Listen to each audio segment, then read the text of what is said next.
Hey folks, we are on the Sky Guardians dev server for War Thunder, taking a first look at the Yak-141. I am excited about this.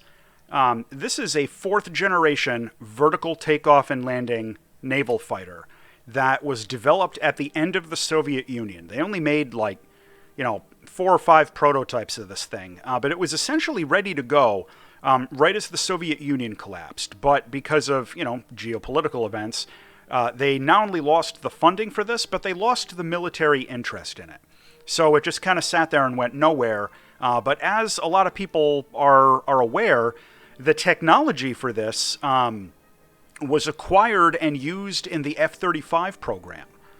It's got the main engine in the back with a swiveling engine nozzle and the lift jets up in the front right behind the pilot. Oh, we also have, while we're here, we've got the N010 radar set, which has an integrated infrared search and track, the head-on and all-aspect pulse Doppler modes, and we've got a full ballistics computer, including the helmet-mounted sight. I'm really happy about that. Now, here's the real good stuff. It can take 4 R-27ERs. This is one of the best weapons in the game right now. And you can take 4 of them. You can also take, of course, the R-27R, the T, and the R-60M, and a whole bunch of unguided air-to-ground ordnance. No guided air-to-surface missiles, though. Bunch of gun pods and custom loadout. I'm going with the ER and the T. Let's take a look at the modifications. Now, this is a dev server, so I suspect this is going to change. This arrangement here, this feels weird to me. I think they're going to put the R-60M up at level 1, progress into the R-27R, then the R-27T, then the ER. I suspect they're going to move this around, but I don't know. We'll see. Anyway, let's take this thing into a quick test flight to verify that the VTOL and everything is functional before we go out into a match. All right. We started on the Kiev class carrier, and we got a little bump there. Oh, look at that. It's beautiful. It's beautiful. I love me some good VTOL. Let's check this out. Oh, yeah. Oh, yeah. And we're in WEP in a vertical climb, but no afterburner. That's a mild disappointment. But, oh, look at that. Love it. Love it. All right, let's make the transition. I'm a little lower than I usually am. And by the way, earlier today, to keep the VTOL hype going, I just published my full detailed review on the Yak-38 in War Thunder. I was going to drop that next month, but I dropped it early to keep the VTOL hype going, so you should totally check that out. Shameless plug. Oh, that is amazing. Love it. All right, let's check out the radar real quick. All right, we've got the infrared search and track as expected. We do not have any additional dish angles. 100, 10, 25, 50 for range presets on the radar scope. Okay, not bad. Let's go ahead and take this out into a match.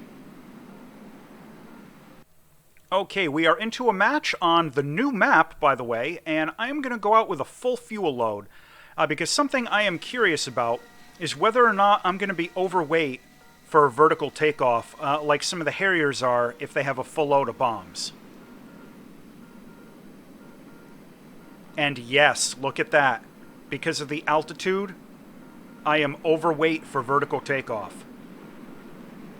That is very useful information. All right, good to know. And all right, we got into a match in progress. There are no bots up. It's generally rude to attack players on the dev server, but it looks like players are all that's left. So, sorry, I promise I'm not a jerk. Now, one thing I am also kind of curious about is how the speed and acceleration are going to be on this thing. It is a supersonic aircraft, but what I'm worried about is that it's going to hover right at around Mach 1, like in combat, and you're just going to be getting constant shock cone.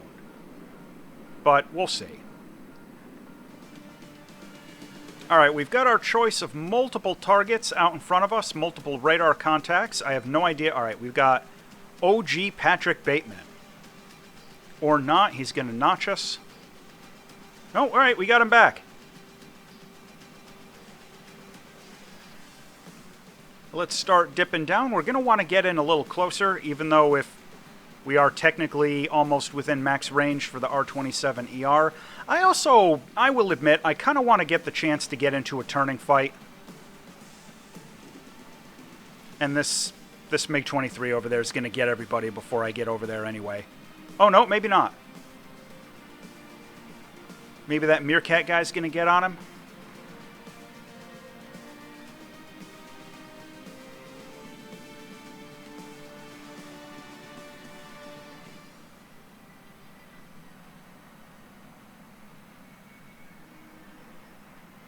Alright, looks like I'm probably going to get a good chance to engage.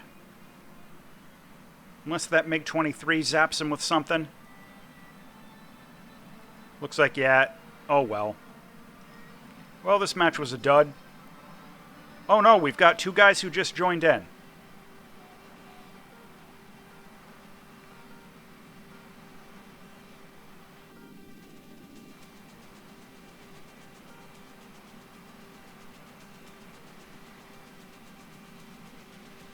Alright, I've got a radar contact up. No idea if that's a player or a bot.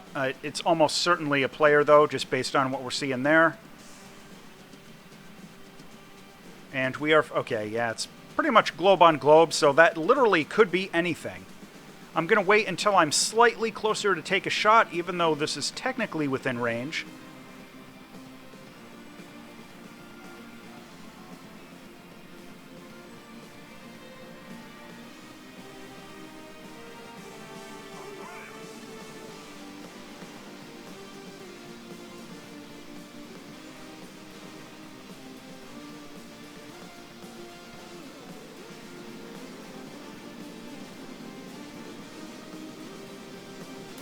Oh, it's a tornado. I'm so sorry, guy.